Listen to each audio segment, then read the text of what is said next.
নমস্কার বন্ধুরা, আজ আমি বানাবো মটরশুঁটির পরোটা। এর জন্য যা যা লাগছে দেওয়া আছে, তোমরা ভিডিও পজ করে দেখে নিও।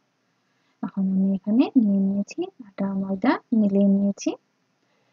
তোমরা চাইলে শুধু ময়দা দিয়েও বানাতে পারো বা শুধু আটা দিয়েও বানাতে পারো। আমি আটা ময়দা মিলিয়ে নিয়েছি। এখানে নুন, চিনি আর তেল দিয়ে ভালো করে আটাটাকে মিশিয়ে নিলাম।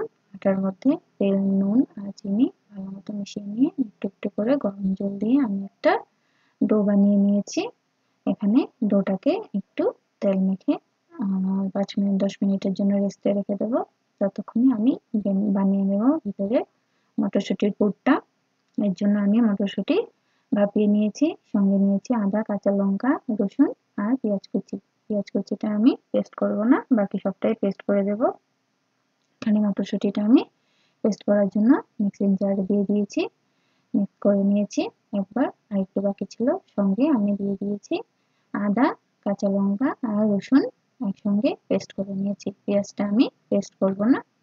এখন কড়াইতে দিয়ে দিয়েছি তেল, তেলের মধ্যে দিয়ে দেব পেঁয়াজ কুচি। পেঁয়াজ কুচি দিয়ে একটু ভাজা হয়ে গেলে দিয়ে দেব একটু নুন। তারপরে এখন এখানে একটু পেঁয়াজটাকে ভালো মতো ভেজে নিতে হবে। তারপর দিয়ে দেবো আমি মটরশুঁটির পেস্টটা যে বানিয়ে রেখেছিলাম, সেই পেস্টটা দিয়ে একটু ভালো মতো ভেজে নিতে হবে। নাহলে জল থাকলে আবার পরোটাটা ভালো হবে না। তাই এখানে আমি নুন হলুদ দিয়ে একটু ভালো মতো ভেজে নেব। নুন, হলুদ আর 1 চিমটি লঙ্কার গুঁড়ো দেবো, কারণ আমি 2টো লঙ্কা আগেই দিয়েছিলাম আর আদাও দিয়েছিলাম, আদার মধ্যে একটু ঝাল হবে। এখানে আমার পুরোপুরি মটরশুঁটির পুরটা রেডি হয়ে গেছে, একদম শুকিয়ে নিয়েছি জলটা। এখানে আমি আটাটা লিচি করে নিয়েছি। যত সময় ওটা ভাজা হচ্ছিল, লিচিটাকে আমি ভালো মতো করে বাটির আকারে করে নিলাম। এখন মটরশুঁটির পুরটা ভরিয়ে দেবো। এভাবে করে তোমরা বানিয়ে খেয়ে দেখো, একদমই অসাধারণ লাগে খেতে। এটা সস দিয়ে বা কেউ কার্ড দিয়েও সার্ভ করা যায়। আমি সস দিয়ে করেছিলাম। সস দিয়ে খেতে আমরা এটা পছন্দ করেছি সবাই। আমি এখন এখানে বাটিটার মুখটা বন্ধ করে, আটাটার মুখটা বন্ধ করে দিয়েছি। বন্ধ করে এখন এখানে অল্প একটু আটা ছড়িয়ে দিয়ে বেলে নেব।